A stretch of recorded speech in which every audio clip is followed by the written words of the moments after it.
Hi everyone. Today we are going to review a paper which is entitled Reasoning Models Struggle to Control Their Chain of Thoughts or COT.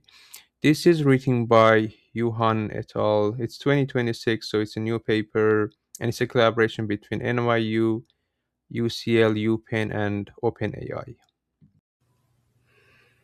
Okay, so let's see what is the motivation of this paper. Chain of thought monitoring helps detect misbehavior and understand reasoning model motivations. So if you don't know what is a reasoning model, it's an AI model that thinks step by step before answering questions rather than responding immediately. And chain of thought is basically that step by step reasoning process. And that's something that is usually not shown to the user. So as a user, you're gonna see the output, but not chain of thought, not that step by step reasoning.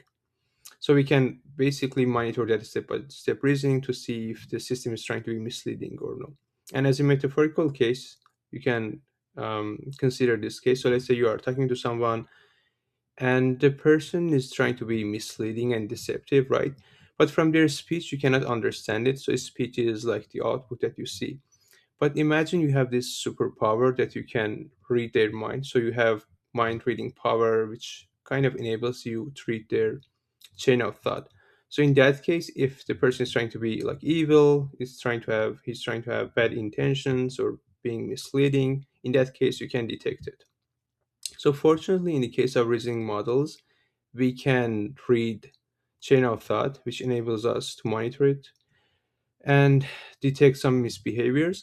But still, there's this concern that what if they can control their chain of thought? So, what if they intentionally try to hide something, some intentions from their chain of thought?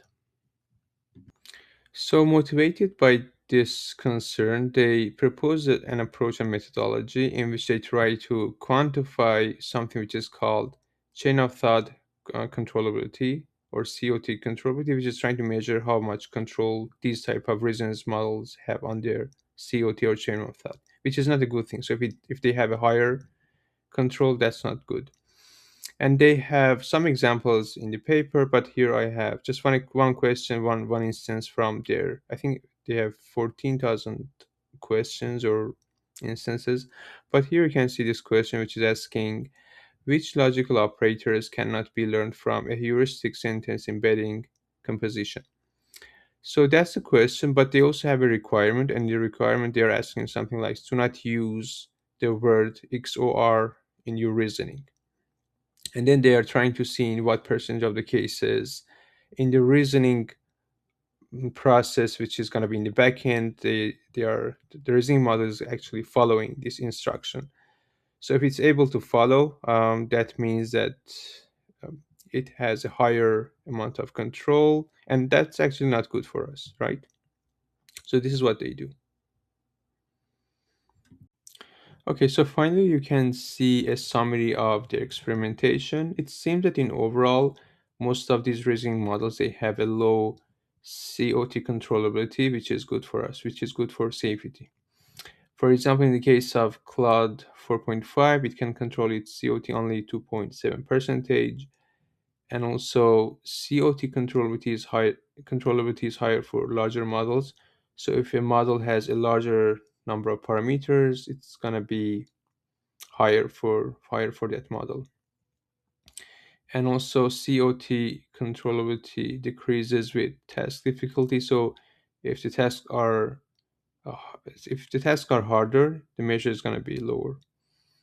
And also models show lower controllability in quantitative domains. For example, if it's mathematics, if it's physics, it's going to be lower. But on the other hand, if it's not quantitative, for example, if it's business related, it's going to be higher. So it seems that the results are promising. So far it seems that we are doing well and we are fine. But still, it's very important for model developers to start tracking these kind of measures for the future models. So that's all I had for this paper.